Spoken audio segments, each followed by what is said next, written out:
안녕하세요. 김태훈의 현명한 주식 투자자 방송 시작하겠습니다. 오늘은 테라사이언스에 대해서 다시 좀 말씀을 드리겠습니다. 이 테라사이언스는 기본적으로 유압용 관이음새를 만드는 회사입니다.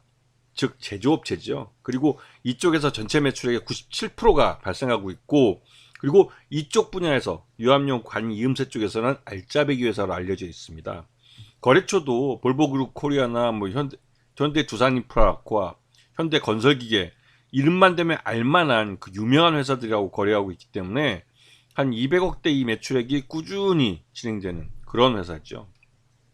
근데 이 회사가 경영권이 넘어가면서 신규 사업으로 리튬 사업을 한다고, 2차전지 소재 쪽 사업을 하겠다고 발표를 했습니다.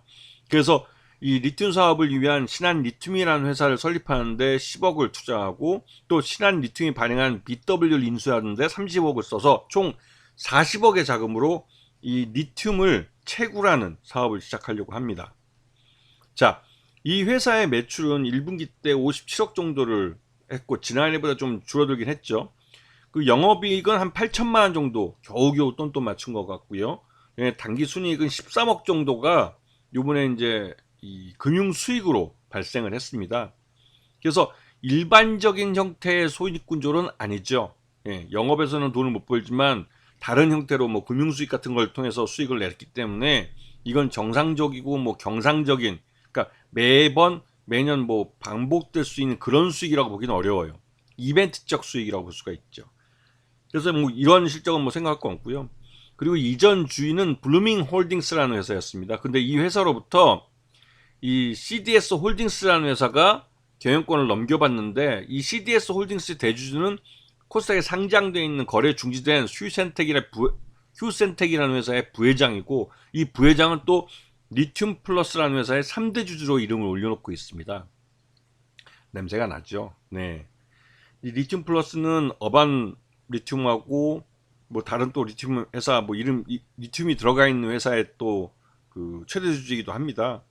그래서 이 회사가 좀 이 리튬 갖고 재미를 봤죠. 작년에 좀 아주 주가가 많이 올랐습니다. 리튬 플러스가 투자한 회사들이.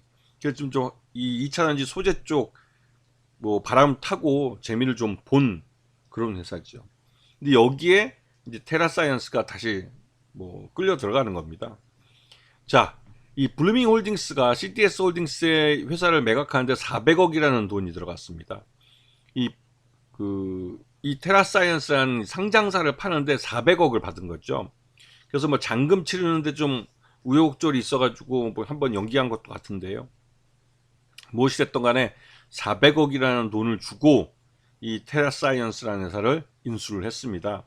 CDS 홀딩스가 인수하고 나서 리튬 사업을 하겠다고 그렇게 하면서 주가가 다시 또 반등을 타고 있죠. 근데 CDS 홀딩스라는 회사는 자본금 4억짜리 회사입니다. 그리고 이 목적이 국내외 상장이나 비상장 유가증권에 투자하는 것을 목적으로 하는, 일종의 이 CDS 홀딩스는 어떻게 보면 페이퍼 컴퍼니라고 볼 수도 있겠죠. 대부분 이런 회사들은 뭐 그런 페이퍼 컴퍼니가 많고요. 그리고 매출액도 보면 이 뭐 6억 3,200만 원, 단기 순이익은 3억 정도. 그러니까 이게 유가증권을 매매하는 회사이기 때문에 이런 수익 구조가 가능한 겁니다. 일반적으로 알고 있는 제조업체나 이런 정상적인 법인하고는 좀 다른 모습이죠. 한마디로 머니게임을 하기 위한 회사라고 보시면 맞습니다. 그래서 이제 테라사이언스가 이제 최대주주가 바뀌고 나면 CDS 홀딩스라는 데가 최대주주로 올라서고, 그 밑에 테라사이언스와 또 밑에 세 개, 기존에 갖고 있던 바이오 쪽이나 무슨 그 가상화폐 쪽이나 그리고 이런 쪽으로 이 자회사들을 갖고 있는 구조가 됩니다. 그래서 최근에 또 유상증자를 발표했는데요. 199억을 그 제3자 배정으로 유상증자하는 거고, 제3자 배정은 최대 주주였던 CDS 홀딩스입니다. 근데 앞에서 보셔서 알겠지만 CDS 홀딩스라는 회사가 자산이 5억밖에 안 되고 자본금도 4억짜리고 매출액도 6억에다가 당기순이익이 3억밖에 안 나는 회사가 199억이라는 이 자금을 제3자 배정으로 유상자에서 인수해 주려면 어디서 또 차입을 해야겠죠. 빌린 돈으로 유상자할 가능성이 크죠. 물론 앞에서 잠깐 말씀드렸지만 이 CDS 홀딩스의 최대주주가 요즘 이 리튬이라는 것을 갖고 재미를 본 그런 뭐 상장사의 비상장사긴 한데 상장사를 갖고 있는 비상장사의 3대 주주라는 게 돈이 있어 보이긴 하지만 이게 머니게임을 통해서 주가가 오른 종목을 통해서 갖고 있는 주식이라, 또 그리고 비상장 주식이죠. 리튬 플러스라는 회사는. 그러다 보니 솔직히 좀 이 테라사이언스도 지금 머니게임에 동원되어 있는 게 아닌가라는 생각이 듭니다. 자, 이 회사 보시게 되면 요번에 그 제3자 배정 유상증자한테 납입일이 6월 29일이에요. 그리고 앞에 잠깐 나왔던 신한리튬이라는 회사가 그 신한 그 아페도인가요? 거기 섬에서 발견한 그 리튬에 대한 그 조사 결과를 발표하는 게 6월 중에 발표하기로 했는데, 아마 6월 말 이 납입일을 앞두고 하든지, 좋은 내용이면 앞두고 할 것이고 나쁜 내용이면 29일을 지나서 할 가능성이 크죠. 그래서 지금 이 테라사이언스의 주가를 보시게 되면 그 실적과 상관없이 어떻게 보면 오르는 측면이 있습니다. 지금 1200원인가요? 그 1200원만, 그러니까 작년 연말만 해도 한 1200원 정도 했던 주가가 지금 올해 들어와서 4월달 이후로 주가가 급등하면서 지금 5,000원대까지 주가가 치고 올라가서 지금 뭐 주가가 거의 한 3배? 4배? 4배 정도, 400% 정도 상승한 상태죠. 그런데 지금 이 주인이 바뀌면서 2차전지 소재 쪽의 제조 판매와 리튬 생산 판매, 그다음에 염호 개발, 이런 것들을 신규 사업 목적으로 지금 추가를 해서 2차전지 소재 쪽 리튬 바람을 좀 타겠다고 하는 것 같습니다. 근데 테라사이언스도 그렇고 주가가 오를 때는, 바람이 불 때는 주가가 오르지만 실적으로 뒷받침되지 않으면 또 장기간 주가 흘러내려서 처음 출발했던 자리로 돌아갈 수가 있어요. 이런 종목은 이 애초에 처음 오르기 시작할 때 그때 잡아서 말 그대로 얘들이 지들도 그러니까 주가를 땡기는 쪽, 우리가 뭐 일반적으로 뭐 세력 쪽이라고 하나요? 그런 쪽에서 땡겨가지고 주가가 이빠이 올라갔을 때 거기서 같이 차익 실현하고 빠져나오든지, 아니면 망설이다가 뒤늦게 이 주가가 막 장대 양봉 만드는 걸 보고 쫓아가서 추격 매수해서 잡으면 거의 대부분 상투에 물리는 경우가 많습니다. 그래서 대단히 조심하셔야 돼요. 왜냐면 이 테라사이언스의 주 매출은 이 유압용 관이음쇠라는 그 제조업에서 나오는 겁니다. 전체 매출액의 대부분이.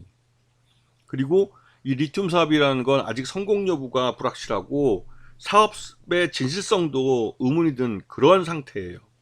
그렇기 때문에 이런 쪽의 사업을 보고 뭐 먹고 빠지면 된다 이런 생각으로 들어가시면 대부분 다 물립니다. 왜냐면 주가가 오르는 데는 오르는 이유가 있고 내리는 데는 내리는 이유가 있는데, 주가가 오르는 이유가 세력들이 돈으로 주식을 사서 끌어올리는 거라고, 그게 이유가 되고, 주가가 떨어질 때는 그 세력이 주식을 팔았기 때문에 주가가 빠지는 그런 구조라면 뒤늦게 들어간 투자자들은 그 완전히 그 처분만 기다립니다 라는 꼴이 돼버리는 거예요. 한마디로 상투에 물릴 가능성이 큰 거죠. 그래서 이 테라사이언스 같은 이런 종목들은 대단히 조심하셔야 되는 겁니다. 이건 머니게임 하는 쪽이 주가를 땡겨서 주가가 장대 양봉을 만들고 개인 투자가들 여기 혹해서 그 십시일반으로 뭐 작은 돈을 갖고 뭐 투기를 해서 잠깐 먹고 빠지면 되지 이런 생각이 들어오는 그런 투자자들한테 대거 주식을 팔아치우고 고점에서 빠져나오는 전형적인 그런 종목이 될 가능성이 커요. 그렇기 때문에 조심하셔야 되는 겁니다. 일반 투자자들은 이런 종목에 대해서 자기 사업으로 돈을 못 벌고 신규 사업을 그 공격적으로 하면서 사외로 자금을 유출시키는 그런 회사들은 조심하셔야 되는 겁니다. 물론 지금 당장은 이 회사에 또 199억이라는 현금이 들어오기도 하고, 기존에 뭐 돈이 뭐 600억이 들어왔네 뭐 이렇게 앞에 막 공시한 걸 찾아보면 그런 것도 있지만, 이게 자기 사업으로 번 돈이 아니라 외부에서 뭐 유상증자나 뭐 채권 같은 것들을, 채권 관련 것들을 저번에 보니까 교환사채더라고요. 그런 걸 발행해서 그 돈을 마련한 거기 때문에 그 돈이 다 시간이라는 꼬리표가 달려있는 돈들입니다. 그렇기 때문에 더더욱 조심하셔야 되는 거죠. 아시겠죠? 이런 종목 장대양봉 나온다고 흥분해서 달려들면 불나방되기 십상입니다. 아시겠죠? 자, 오늘 방송 여기서 마치겠습니다. 감사합니다.